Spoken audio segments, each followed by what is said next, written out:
കാറ്റത്തെ കിളിക്കൂടിന്റെ ഇന്നത്തെ വിശേഷങ്ങളിലേക്ക് എല്ലാവർക്കും സ്വാഗതം. വീഡിയോ ആദ്യമായി കാണുകയാണെങ്കിൽ സപ്പോർട്ട് ചെയ്ത് സബ്സ്ക്രൈബ് ചെയ്ത് ലൈക്ക് ചെയ്യാൻ മറക്കല്ലേ.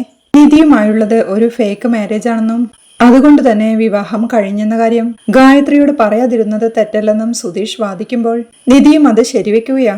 അവൾ സുധീഷിനോടായി പറയുന്നുണ്ട്, സുധീഷേ, നിങ്ങൾ പോയി അവളെ കാണ്, പാവം കഥ കടച്ച് ഉള്ളിലിരിക്കുകയാണ്. നിങ്ങൾ ചെന്ന് വിളിച്ചാ അവൾ ഉറപ്പായും കഥ തുറക്കും. ചെല്ല്, എന്നിട്ട് നടന്നതെല്ലാം ആ കുട്ടിയോട് പറയ്, എല്ലാ സത്യവും തുറന്നു പറയ്. നിങ്ങൾക്ക് നടന്നത് സുഭാഷേട്ടൻ പറഞ്ഞ പോലെ ഒരു റിയൽ മാരേജ് അല്ല, അതിന്റെ സാഹചര്യം അങ്ങനെയായിരുന്നു. ഞങ്ങളുടേത് ഒരു ഫേക്ക് മാരേജ് ആണ്. ഡിവോഴ്സ് കൊടുത്തിട്ടുണ്ട്, ഉടനെ അത് കിട്ടും. അങ്ങനെയെല്ലാം തുറന്നു പറ. അങ്ങനെയെല്ലാം ക്ലിയർ ആക്കിയിട്ട് നിങ്ങളും ആ പെൺകുട്ടിയും പരസ്പരം ലവ് ചെയ്യാൻ തുടങ്ങണം. അപ്പൊ നിങ്ങൾക്ക് രണ്ടുപേർക്കും സന്തോഷം കിട്ടും. അതാണ് കറക്റ്റ്, ഓക്കെ എന്നവൾ ചിരിയോടെ പറയുന്നവൾക്ക് സുധീഷും ആകെ പാരങ്ങളോടെ നിൽപ്പാ. എല്ലാം കേട്ടുനിന്ന സുഭാഷേട്ടനും നിധിയോടായി പറയുന്നുണ്ട്, മോളെ, ഇവൻ ഇങ്ങനെ ഓരോന്ന് പറയുന്നു കരുതി നീ ഇപ്പൊ എന്തിനാ സംസാരിക്കാൻ നിൽക്കുന്നത്? ഇനിയും ആ കുട്ടിയെ ഇവൻ പോയി കാണണമെന്നാണോ എന്ന് സുഭാഷേട്ടൻ ചോദിക്കേ. അതെ സുഭാഷേട്ടാ, സുധീഷ് പറഞ്ഞതെല്ലാം ലോജിക്കലി കറക്റ്റ് ആയ കാര്യങ്ങളല്ലേ. സത്യവും അതായ സ്ഥിതിക്ക് സുധീഷ് ആ കുട്ടിയുടെ അടുത്തേക്ക് പോട്ടെ എന്ന് പറഞ്ഞ് സുധീഷിനോടായി, സുധീഷേ, എന്താ ഇങ്ങനെ നിൽക്കുന്നത്?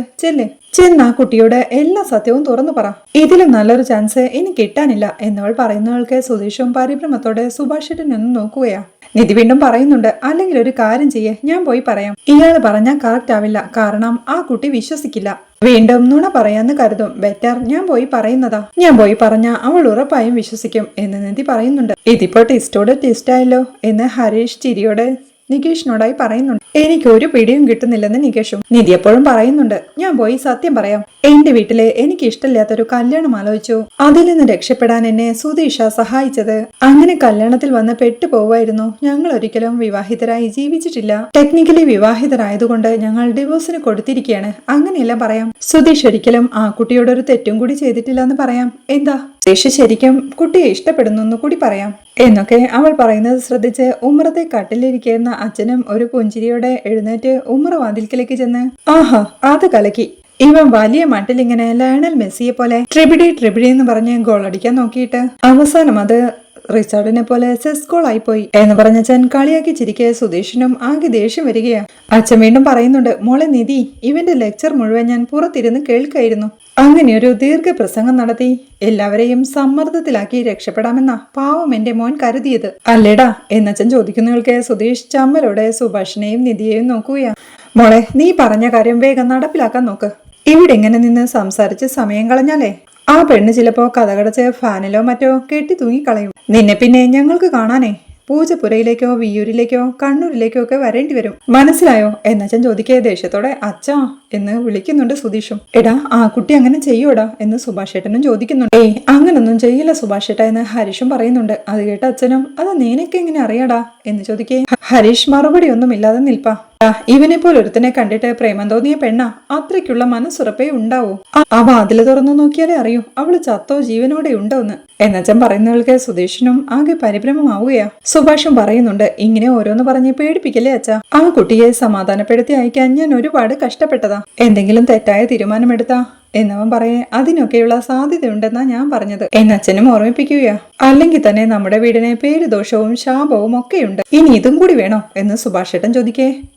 സുധീഷും ആകെ പരിഭ്രമത്തോടെ, ഇതെന്താ ഇവിടെ നടക്കുന്നത്? എല്ലാരും കൂടി ഞാൻ ആ കുട്ടിയെ ആത്മഹത്യക്ക് പ്രേരിപ്പിച്ച പോലെയാണല്ലോ എന്ന് ചോദിക്കേ.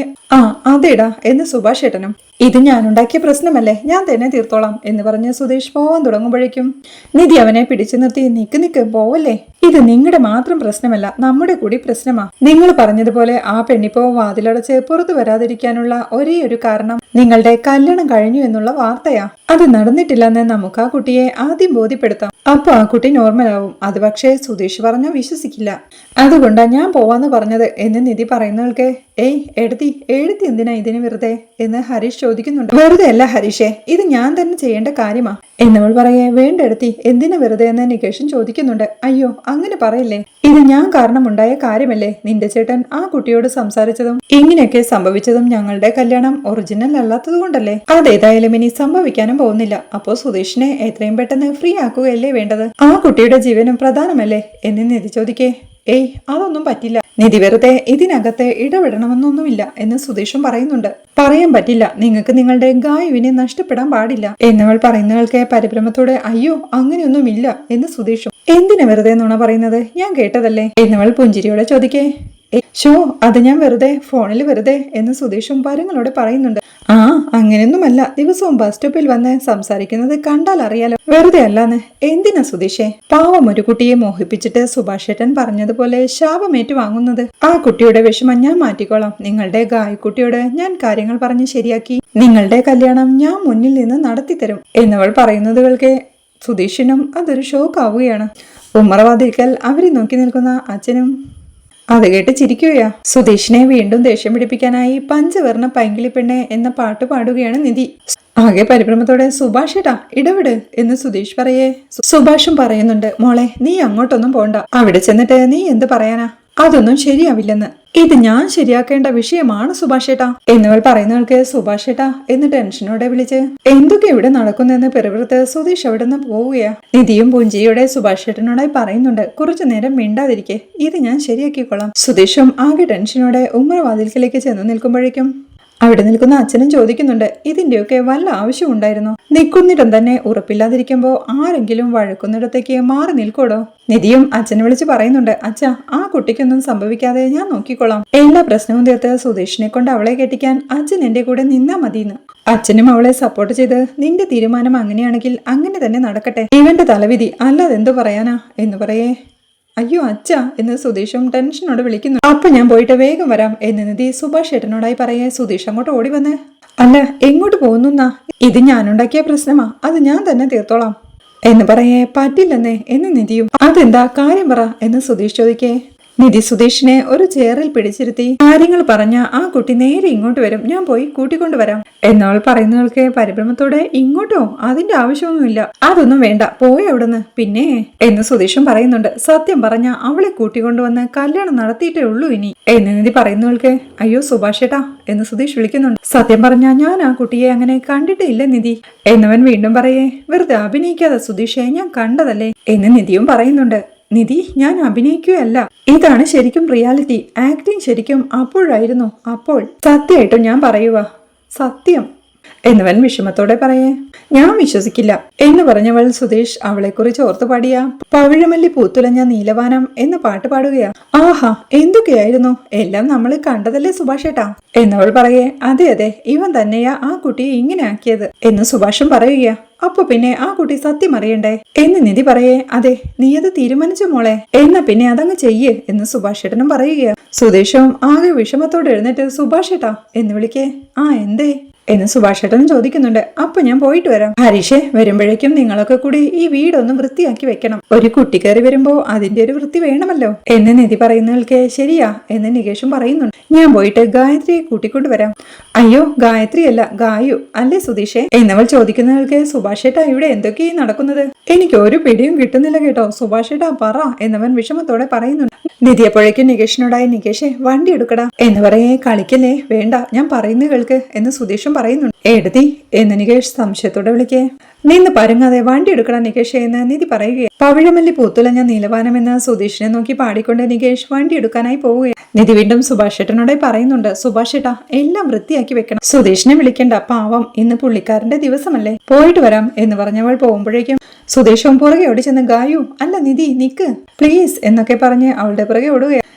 പിന്നീട് നിധി നികേഷിന്റെ കൂടെ ഗായത്രിയെ കാണാനായി പോവുകയാ. വണ്ടി ഓടിക്കുന്ന നികേഷ് ഏട്ടത്തിന്ന് വിളിക്കേ. എന്താടാ എന്ന് നിധിയും ചോദിക്കുന്നുണ്ട്. ഒന്നുമില്ലെന്ന് നികേഷും. എന്താടാ എന്തോ പറയാൻ വന്നല്ലോ എന്ന് നിധി വീണ്ടും ചോദിക്കേ. അല്ല നമ്മൾ ശരിക്കും ഗായത്രിയുടെ വീട്ടിലേക്ക് തന്നെയാണോ പോകുന്നത് എന്ന് ചോദിച്ചവൻ വണ്ടി നിർത്തി.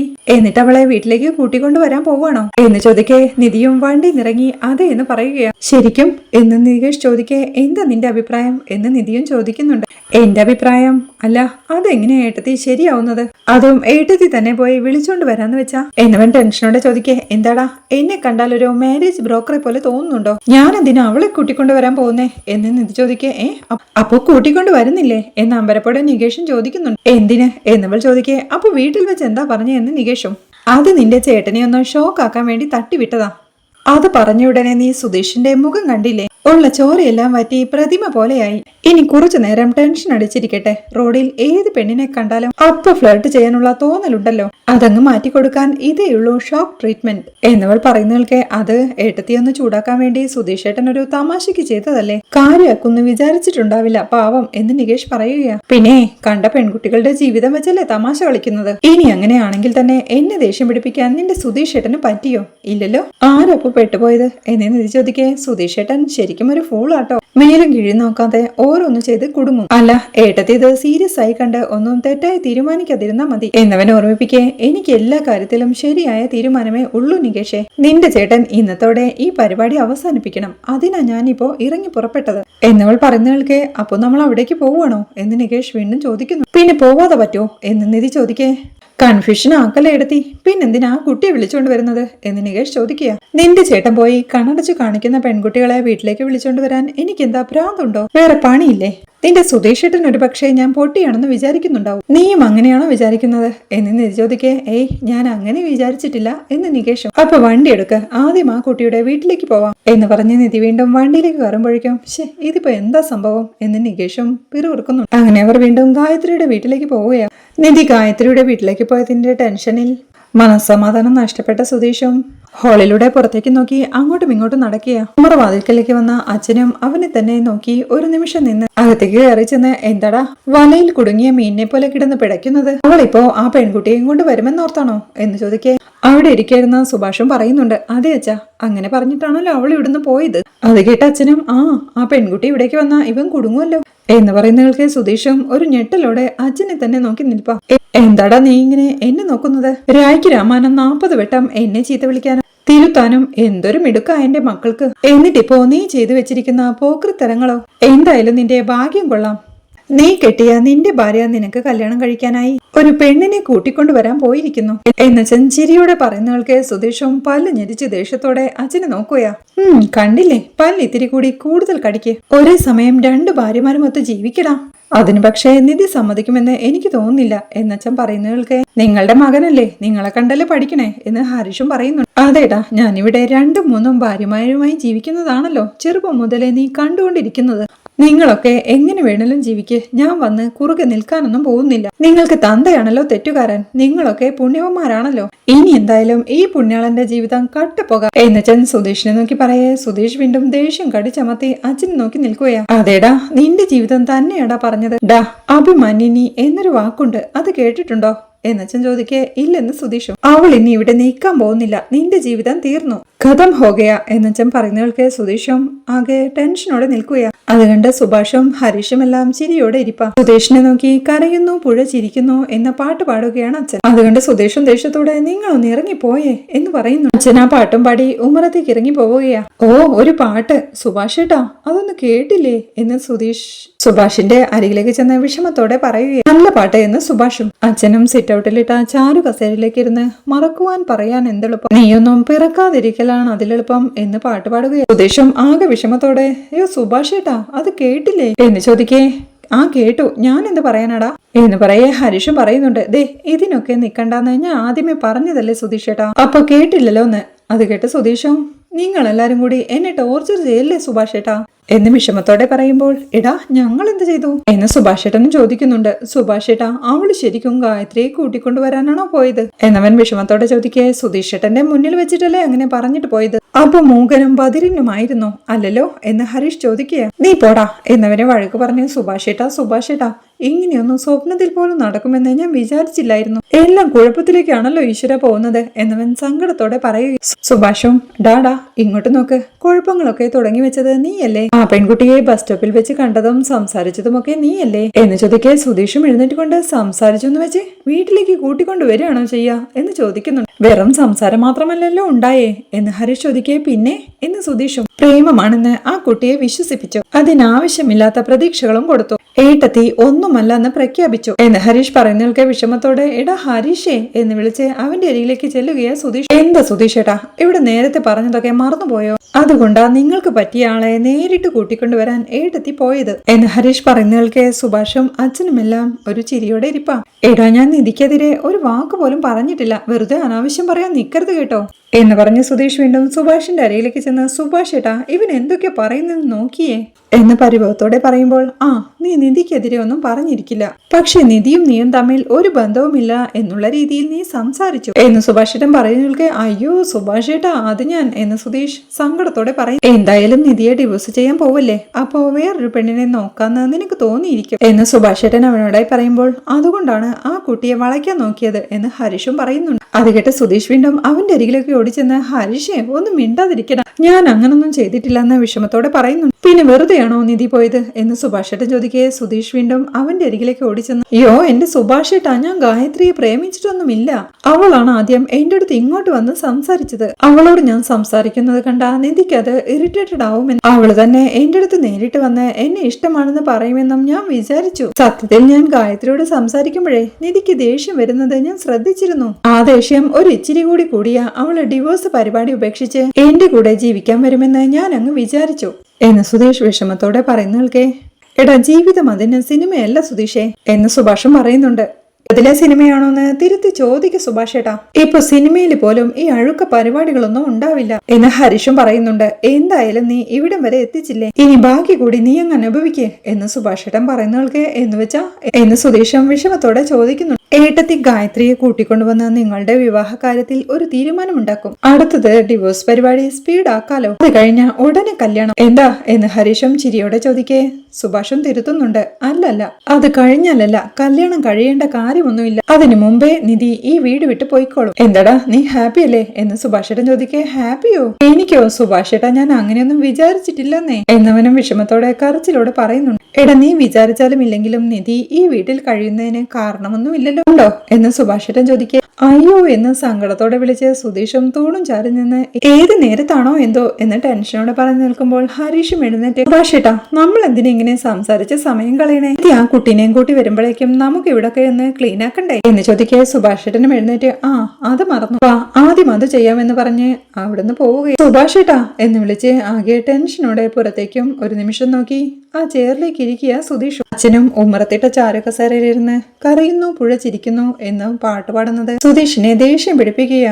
ഒന്നും മിണ്ടാതിരിക്കുന്നുണ്ടോ എന്നവൻ ദേഷ്യത്തോടെ വിളിച്ചു പറയുന്നു. അച്ഛൻ വീണ്ടും ഒരു ചിരിയോടെ കരയുന്നു, സുധീഷ് ചിരിക്കുന്നു എന്ന് വീണ്ടും പാട്ടുപാടിക്കൊണ്ടിരിക്കെ സുധീഷും ചെവി പൊത്തിപ്പിടിച്ചിരിപ്പ.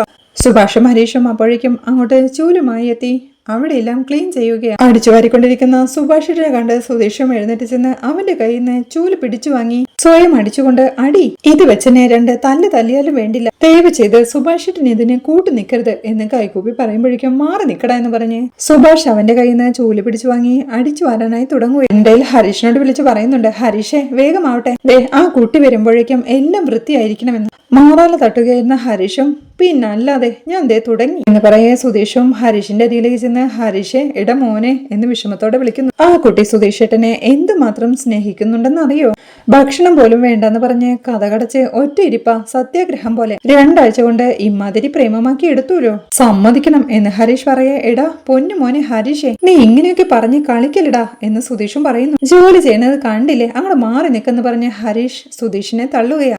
സുധീഷ് അപ്പോഴേക്കും അടിച്ചുവാരിക്കൊണ്ടിരിക്കുന്ന സുഭാഷിന്റെ അരികിലേക്ക് ചെന്ന് സുഭാഷേട്ടാ എന്ന് വിഷമത്തോടെ വിളിക്കേ എന്നെ ശല്യം ചെയ്യല്ലേ മാറി നിൽക്കുക എന്ന് പറയേ സുധീഷും വിഷമത്തോടെ പുറത്തേക്ക് നോക്കി നിൽപ്പാം. നിധിയും നികേഷും അപ്പോഴേക്കും ഗായത്രിയുടെ വീട്ടിലേക്ക് എത്തിയിരുന്നു. റോഡിൽ വണ്ടി നിർത്തിയവർ വീട് ഏതാണെന്ന് അറിയാതെ ചുറ്റുപാടും സംശയത്തോടെ നോക്കുമ്പോഴാണ് ഒരു വീടിന്റെ സിറ്റ് ഔട്ടിൽ വീട്ടിലേക്ക് വന്ന ഗായത്രിയുടെ ഫ്രണ്ട്സ് ഇരിക്കുന്നത് കാണുന്നത്. അത് കണ്ട് അവനും നിധിയോടായി ഏട്ടത്തി ദാ ഈ വീടാണെന്ന് തോന്നുന്നു എന്ന് പറയേ ഇതോ എന്ന് നിധിയും ചോദിക്കുന്നുണ്ട്. അതെ വീട്ടിൽ വന്ന് ബഹളം വെച്ച അവളുടെ ഫ്രണ്ട്സിനെ കണ്ടില്ലേ, ഇത് തന്നെ എന്നുറപ്പിച്ചവൻ നിധിയെയും കൊണ്ട് ആ വീട്ടിലേക്ക് കയറി പോവുകയാണ്. വണ്ടി നിർത്തി ഇറങ്ങുമ്പോഴേക്കും ഗായത്രിയുടെ ഫ്രണ്ട്സും അവരെ കണ്ട് എഴുന്നേൽക്കുകയാ. ഗായത്രിനെ ഒന്ന് കാണാൻ വന്നതാ എന്ന് നികേഷ് പറയേ അവളുടെ ഫ്രണ്ട്സ് പരസ്പരം നോക്കുകയാ. അവൾ ഇപ്പോഴും മുറിന്ന് പുറത്തിറങ്ങുന്നില്ലേ എന്ന് നിധി ചോദിക്കേ ഇല്ലെന്ന് അവരും. എനിക്കൊന്ന് കണ്ട് സംസാരിക്കാൻ പറ്റുമോ എന്ന് നിധി ചോദിക്കേ അവരത് സമ്മതിച്ച് നിധിയെയും നികേഷിനെയും അകത്തേക്ക് കൂട്ടിക്കൊണ്ട് പോവുകയും ഹാളിൽ എത്തുമ്പോഴേക്കും ഗായത്രിയുടെ ഫ്രണ്ട്സിനോടായി സുധീഷിന്റെ വീട്ടിൽ നിന്നാ എന്നവളുടെ ബോയ് ഫ്രണ്ട്സ് പറയുന്നു. നികേഷ് അവരെ പരിചയപ്പെടുത്തുന്നുണ്ട്.